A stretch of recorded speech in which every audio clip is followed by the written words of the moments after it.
Good morning, students. Pushis are back here again after a long vacation. Today, I'll discuss a very useful problem for you in rotation. It is quite interesting and conceptual. Let us see what it is. As you know, me, my name, my credentials, and the topic is acute problem on rotation. What the question? Question is a rigid, massless, thin spherical cell. See the diagram. Rigid, massless, thin-walled spherical cell is filled with an ideal liquid. That is filled with an ideal liquid. You know ideal liquid, incompressible, non-viscous, irrotational, of course, is placed on a rough inclined plane. This is a rough inclined plane. It is placed on that. Okay. And it is released. So it rolls down. It is observed that it rolls down the inclined plane without slipping. Yes or no? After releasing, I'll say after getting released.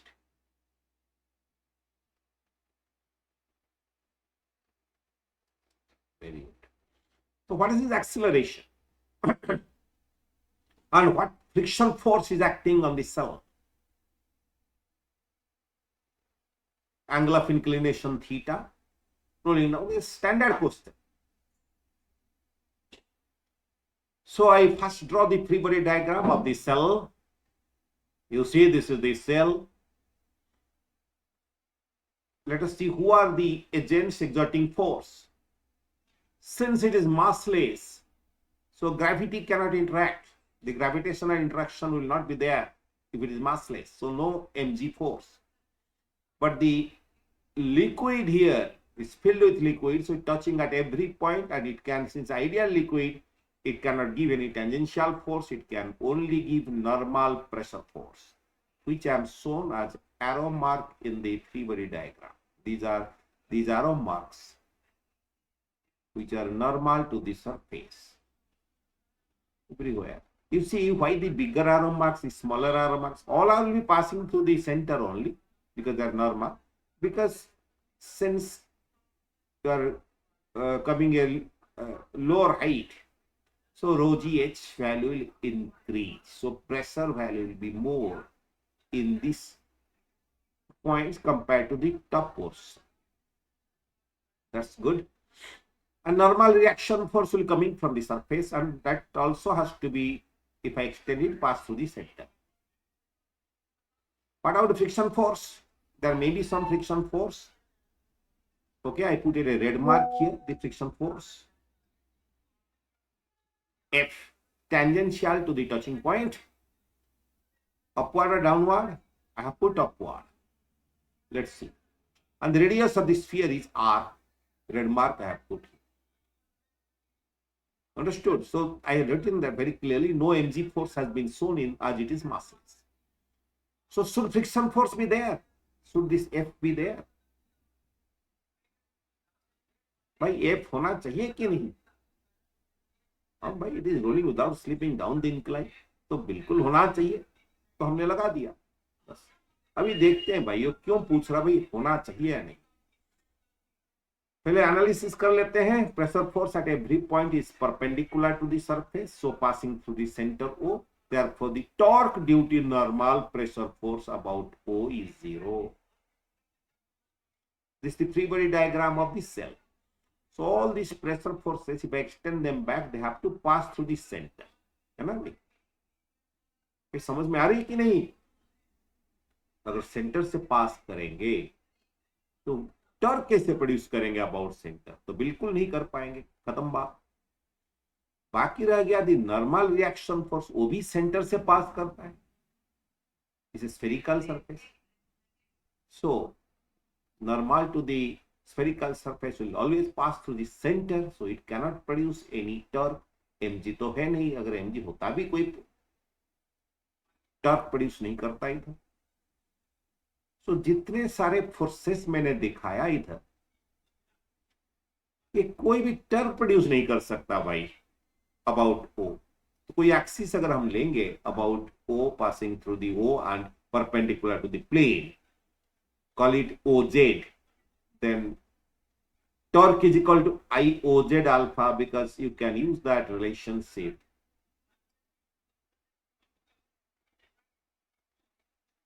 Torque अगर zero है तो IOZ alpha भी zero होना चाहिए।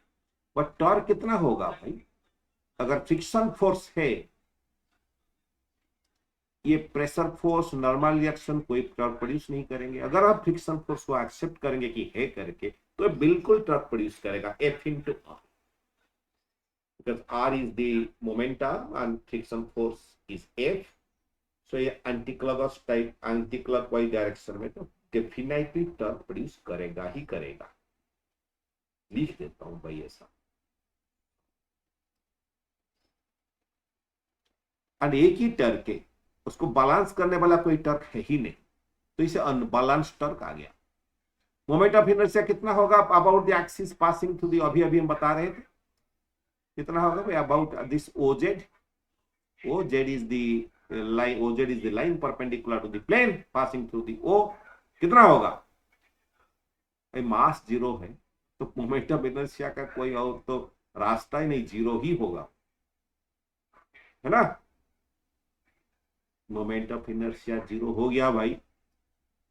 ये use कर सकते हैं torque OZ, best I right OZ, torque component torque along the axis of rotation should be IOZ into alpha.